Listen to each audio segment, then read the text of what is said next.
جی السلام علیکم۔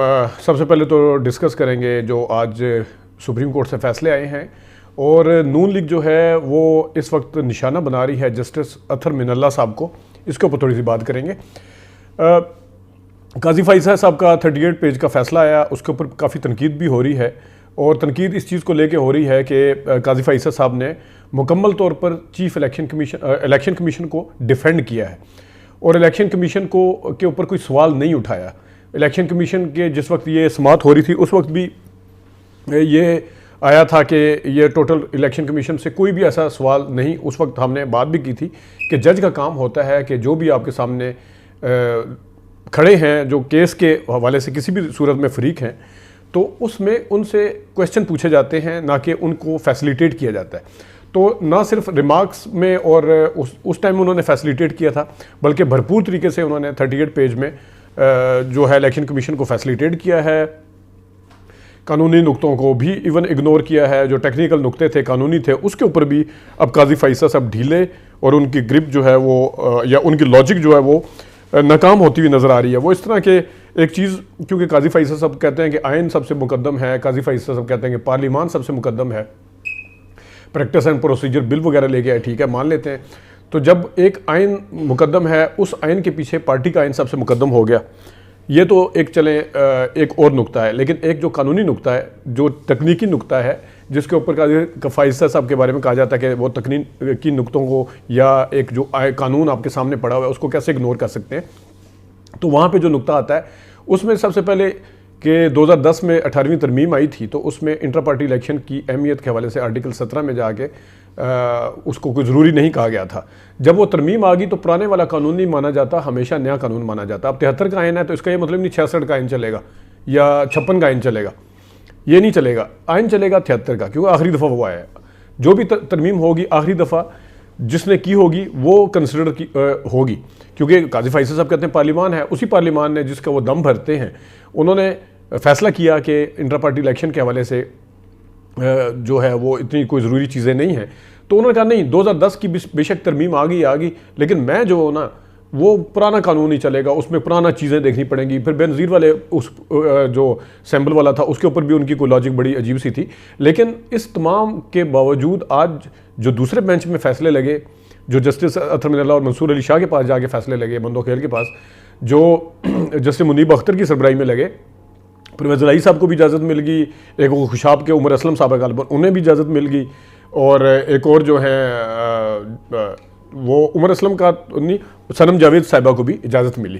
لیکن ایک جو قاضی فائز صاحب کے پاس گیا تھا اتفاق سے، وہ بھی لندن کی جائیدادوں کا کیس تھا، تو اس کے اوپر بھی انہیں وہ مطمئن نہیں کر سکے۔ پتہ نہیں قاضی فائز صاحب کے پاس جا کے وکیل ناکام ہو جاتے ہیں، یا قاضی فائز صاحب کے سامنے جو وکیل جاتا ہے اس باقی پارٹیاں مشہور اس طرح کر دیتی ہیں کہ وکیل ان کو مطمئن نہیں کر سکے۔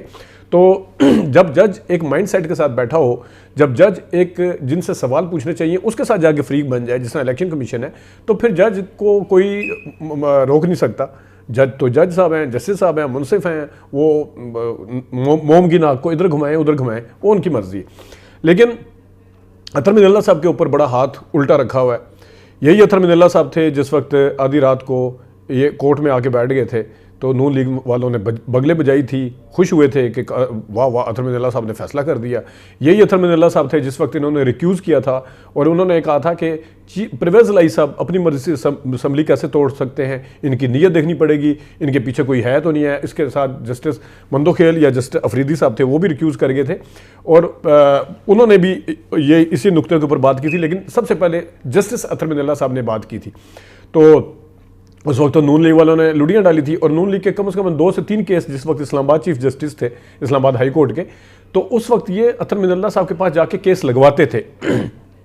یہ اطہر من اللہ صاحب کی ہسٹری ہے، جو کہ جن سے کنول شوذب کے دوران میں پی ٹی آئی ناراض رہی ہے، دونوں پارٹیاں ان سے ناراض رہی ہیں، پی ٹی آئی کا ریئیکشن آتا رہا، پھر وہ آدھی رات کو عدالت کھولنے کے والے سے پی ٹی آئی ناراض رہی، نون لیگ خوش ہوتی رہی۔ تو اس کا مطلب ہے کہ جج صاحب کی کریڈیبلٹی یہ ہے کہ وہ دیکھا جائے گا تو وہ فیصلہ ایسا کرتے ہیں جو شاید میرٹ پہ ہو، وہ کسی کو بھی برا لگ سکتا ہے۔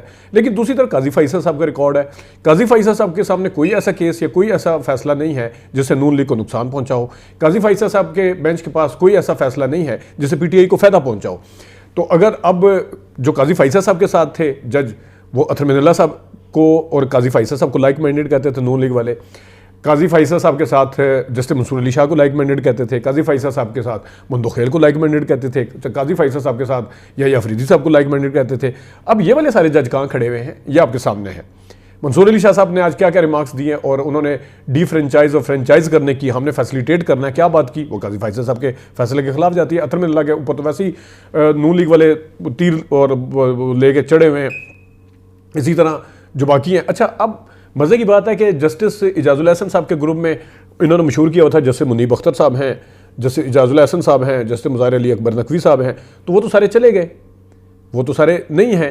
ان میں سے آدھے جج جو کہ قاضی فیصل صاحب کے لائک مائنڈیڈ سمجھے جاتے تھے یا قاضی فیصل صاحب کے ریفرنس کے حوالے سے اس ٹائم وہ ادھر کھڑے ہوئے تھے، ان میں سے اکثر تو ریٹائر ہو گئے ہیں، یا قاضی فیصل صاحب کے لائک مائنڈیڈ جس طرح میں نے کہا ہم خیال سمجھے جاتے تھے، ان میں تو سارے جج ادھر آ کے بیٹھ گئے. اس کا مطلب کیا ہے کہ لاہور ہائی کورٹ کا فیصلہ جو آیا اس کو قاضی فیصل صاحب نے اڑا دیا. پشاور ہائی کورٹ کا فیصلہ آیا، قاضی فیصل صاحب نے اس کو اڑا دیا.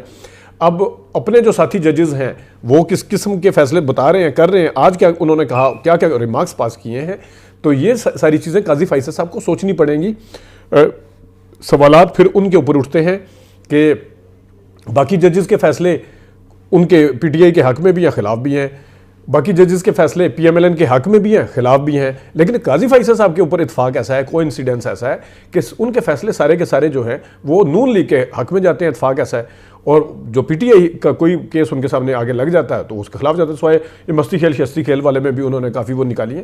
تو یہ آپ کے سامنے ہیں ججز کے ریمارکس، آپ کے سامنے آرٹیکل 17 کو انہوں نے کس طریقے سے آرٹیکل 17 کا ذکر کر دیا اپنے 38 پیج والے فیصلے میں، لیکن اس کے اوپر کوئی بھی سامنے چیز نہیں کی. تو یہ چیزیں جو ہیں یہ سوالات اٹھاتی رہیں گی، مزید سوالات اٹھائیں گی. اور میں سمجھتا ہوں کہ سپریم کورٹ کے اگر بینچ تھوڑا تبدیل ہوتا اس وقت جسٹس محمد علی مظہر کے ساتھ، مسرت ہلالی صاحبہ کے ساتھ کے بجائے ان میں سے کوئی جج ہوتا تو دیکھ لیں پھر قاضی فیصل صاحب کہاں پہ کھڑے ہوتے. تو ناظرین یہ تھا کچھ جو ڈسکس کرنا تھا. اپنا خیال رکھیے. ابھی تک لیے اتنی اجازت دیجیے. اللہ حافظ.